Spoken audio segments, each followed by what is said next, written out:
Mayfield, can they do it again? Yes, they can! And the catch is made by Taj Washington. Touchdown, USC. Blocked by Embiid! Timmy, yes!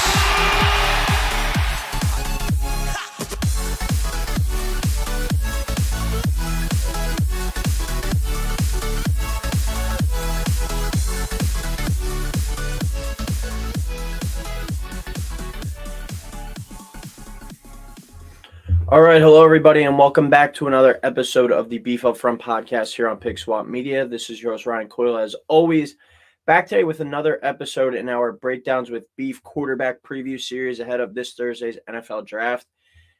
Overnight, Will Levis's odds to be the number one overall pick shifted from plus 4,000 to like plus 300 now, I believe. It's looked like for the past few weeks that Bryce Young's kind of been locked in as that number one guy for the Panthers. But with all this, kind of late news and shuffling, and it seems like Will Levis is potentially in play there.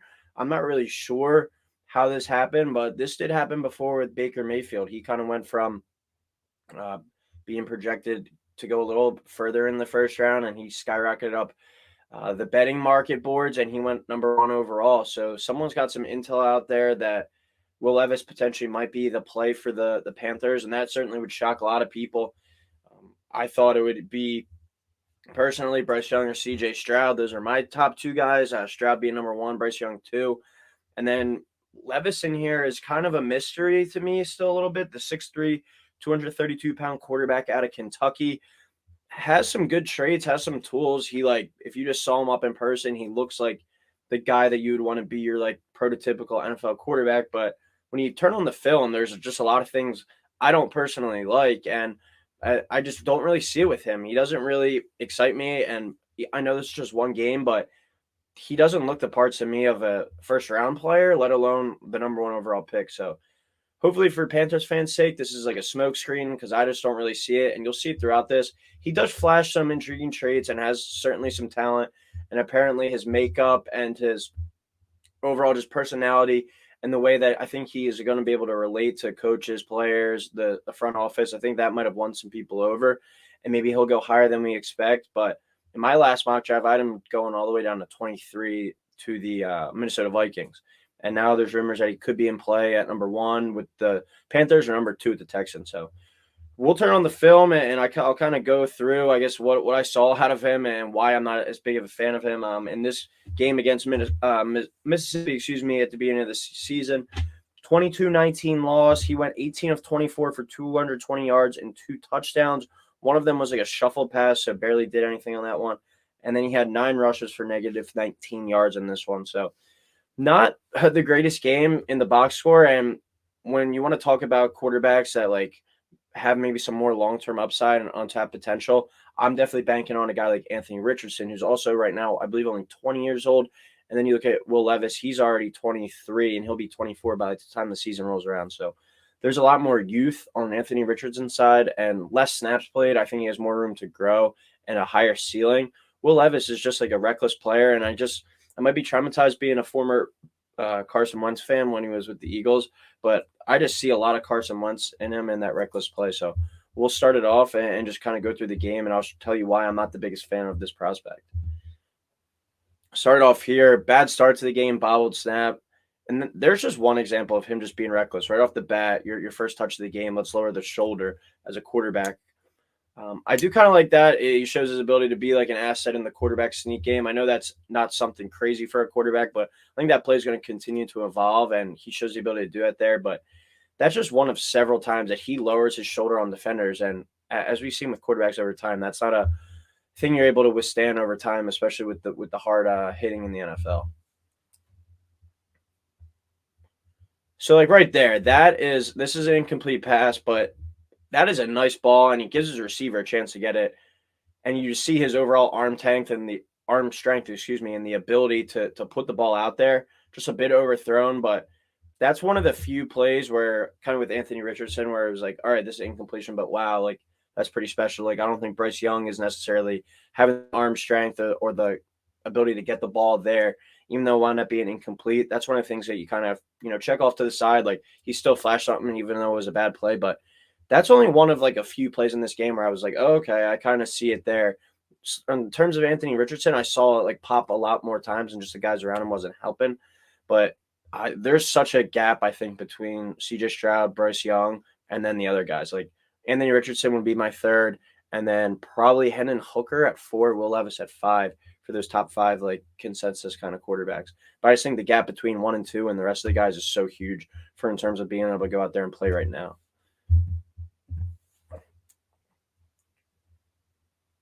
Just simple little out route there. Nothing crazy in this game, and it kind of goes to Richardson's point 2. Takes a sack here. Kind of goes to Richardson's point 2. I don't know how good the talent is around him, and if his coaches really put him in a position to succeed all the time, but he doesn't really impress me on tape, and I would certainly have a hard time trading everything that Carolina did to trade up to get him at number 1. I just don't think that's going to happen. Do keep an eye out for this kid, though. That is some legit speed. I looked him up. Barry and Brown, freshman receiver this past year for Kentucky. He could be in for a big career going forward. This dude has some electric speed. I mean, Will Levis doesn't really do much there. He does put it on him in the right spot, but a simple little bubble screen should be able to complete that for a first-round quarterback prospect.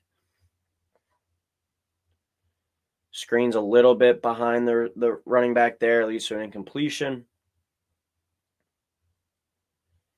Another incompletion there, but you do see that he does have that kind of zip on the ball and that pretty quick, compact motion, and he's really able to like sling it around, which is another intriguing thing. Kind of just getting out of their own end zone there.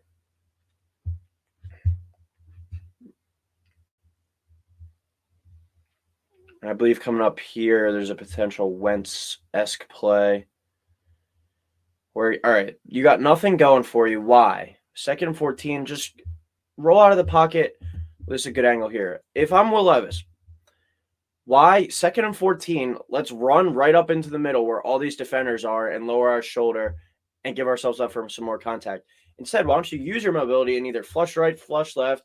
If there's nothing there, just throw it away. Live to see another down. You're already pushed back far enough. Let's not try and force something to make a mistake or potentially put our body in harm's way, and that's exactly what he does here. Steps up, and he lowers his shoulder, and that just reminds me so much of something that Carson Wentz used to do. Now you're at 3rd and 12. Another play. Hold on to the ball way too long. Have some field awareness there, Will Levis. I mean, we'll watch it from the back angle, but have some field awareness here. They're bringing the pressure. 3rd and 12, another circumstance where you might be able to roll out here, potentially create some. Maybe a guy gets loose. No, instead he's going to hold on to it too long. Eventually backs up into the end zone, and he's almost getting brought down for a safety, and then he finally throws it away. I mean, just so many Carson Wentz flashes here in the negative spotlight. And lucky to get it away there. Or did they might have even ruled out a safety. Yeah, they had to have rolled out a safety because eventually it was 19-6. So just a stupid play there, gets ruled a safety and hurts his team. But there, you see like his ability to quickly fit it in a tight window there, move the chains on 3rd down.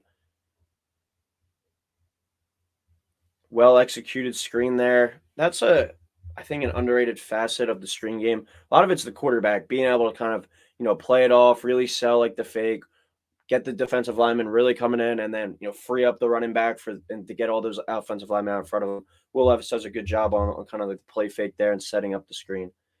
There's that little, shuffle pass I was talking about. This counts as one of his passing touchdowns, but, he doesn't really do much on this one, just a little forward flick.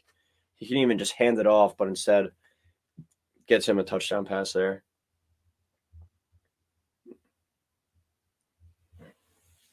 He's had a few, solid, nice plays. I don't want to hate him a lot. He does have some talent, and you do see some stuff, but nothing that's really made me, stand up out of my chair yet where I saw with some of the other guys. Poor bubble screen here, placed behind the defender. We'll rewind it real quick. Poor bubble screen here, placed behind the receiver, and that blows up the entire play. The receivers don't do him a favor in front of him blocking, but when it's placed behind, he's not able to catch it with his head facing forward. He's unable to, have it in a position to make a guy miss. And just poor ball placement here leads to a blown up screen. Sorry about this. This was when Judge was going for the record home run. But he's pretty good in play action. That's where he's at his strong suit right now, where he's able to drop back, get the defender's eyes going in the backfield and open up those throws over in the middle. He can deliver some strikes.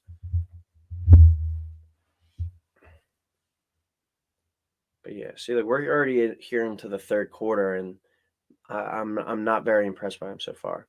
Here's another play. Let's lower our shoulder and run right into a 300-pound, most likely defensive lineman. It doesn't make any sense. He's too reckless, and this is going to get him hurt. And if he's expected to be a starter like right away or wherever he winds up going, he's going to miss time during his rookie year until he learns how to manage this. But then he has a throw like that where that's one of the throws where I'm like, all right, wow, like great angle here from the back, able to zip it in this tight window. Whoop, right through the tight window. Nice play by the receiver after the catch. He's able to get him for a touchdown. But great zip on the ball. In between like three defenders. That is a kind of an eye-popping play. That's something that could make a coach say, all right, I can work with that. But then here, he's kind of in the same terms as Richardson, where a lot of his throws are fastballs right now. Let's see some more touch on some of your passes, Will Levis. But high on that one with a lot of zip. Lucky it doesn't get intercepted. The arm strength's there, certainly, and you've heard me use the word zip a lot. But he needs to work on some accuracy and his decision-making, being a little more careful with his body in the football, I think. 4th and 3 here. And it's like we've seen him have the willingness to try and run over a defender, but whenever he's throwing, he looks to do it just from the pocket. He's an athletic kid.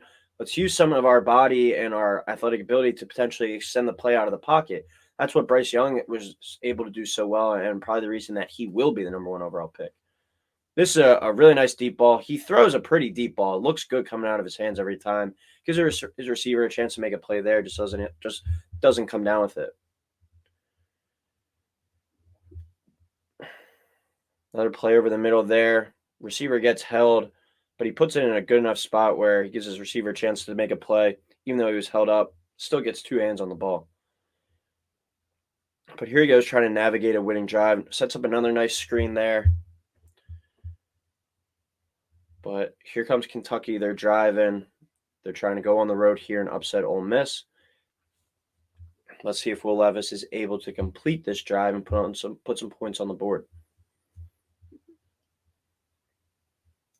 I do like his throw motion. I think it's nice and compact. He doesn't have a real long windup, and he's able to get the ball out of his hands quickly when he needs to. I think he'll be a pretty good quarterback in the quick game to start. That's another ball in a tight window with a defender draped all over him.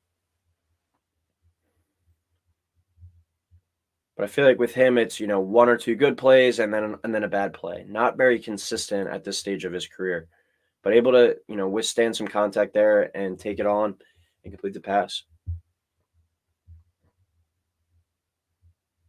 Another ball in a tight window there. 2nd and 16 gets it to about 3rd and 2. In between, a triangle of defenders here. But here we go. Here's the reckless version of Will Levis. I love him putting the body out on the line there, but that's one thing you're taught when you're a quarterback that's a ball carrier. Do not. Yeah, they do turn it over there. All right. I was just making sure. This is one thing they teach you when you're a quarterback or, just a ball carrier in general. Don't put your back to the defense because that's when they're able to come and like punch from behind. They lower the helmet. They throw their arm in. They do whatever to kind of jar that ball loose. And you love Will Levis putting his body out on the line for his team on a big 3rd down. Like, if you're going to be reckless, do it here. But you don't have to turn your back and you give him the ability to punch it out from the back and you fumble and cost your team the ball in a big game right here early in the season. But when he spins there, it allows them to punch it out from behind and the ball comes out. And they were already in field goal range to have the chance to tie it up. But he gets the ball back and he's going to get a chance again here. Another deep ball there. That's an NFL receiver. That might be a catch, and they're right back in position. Throws a really nice deep ball. I do like that out of him, but quickly ends it there. They wound up losing the game in that one, but the overall like lack of wow plays, I think, is what stands out to me for a prospect who is being hyped up to be all the toolsy guy, and he does have the tools, but I want to see some bigger flashes. I just don't think he's a guy that could step up and play day one. I don't think he should be in the market at number 1 or number 2 or even number 4 to the Colts. I think he's more of like maybe 11 to the Titans, 23 like Adam to the Vikings, maybe like the Seahawks at 20, the Bucks at 19, someone around there I think would be a better fit for Will Levis. If you're expecting him to come in from day one and be your quarterback, I just don't think it's going to work out for him. So overall summary in this one, has the tools, but limited wow moments, not really something too impressive for me. Not a guy I would take in the first round. And he had too many Wentz moments for me where making just some dumb throws at times and just being a little reckless when he's in the pocket and when he's just trying to do too much when there's nothing there. So gave him a 4 out of 10 in this one. Not really that impressed. And his comparison for me, as I've mentioned a few times, Carson Wentz. And I just hope for Panthers fans out there, you didn't trade all of that to go up and get Will Levis. But if you did, best of luck to you. I just don't think he's really, at least right now, going to be an NFL quarterback. And if he's rushed onto the field too early, I think that could be a disaster for him. So that'll do it for the Beef Up Front podcast here on Pick Swap Media, breaking down Will Levis versus Ole Miss. Thank you, everyone, for tuning in. We've also done Anthony Richardson, CJ Stroud, Bryce Young, and we're going to be doing a Hendon Hooker one as well. So thank you, everyone, for tuning in, and we will talk soon.